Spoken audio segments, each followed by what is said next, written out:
ये आज आपको क्या बात है, बहुत खूबसूरत क्लाउडी मौसम है। ये देखें, ये बात, हाँ हाँ माशाल्लाह, अल्लाह का शुक्र है, इतनी गर्मी के बाद हमें सूखा सांस देखने नसीब हुआ।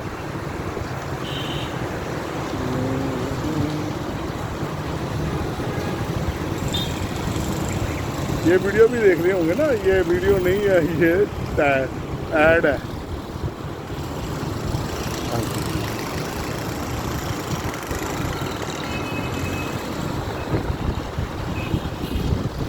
क्या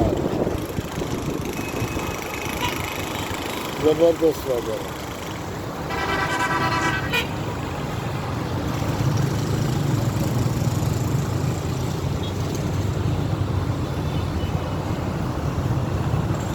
तो ये हम हैं जो इंजॉय कर रहे हैं, मैं और मेरा दोस्त आसिफ मुख्तर साहब।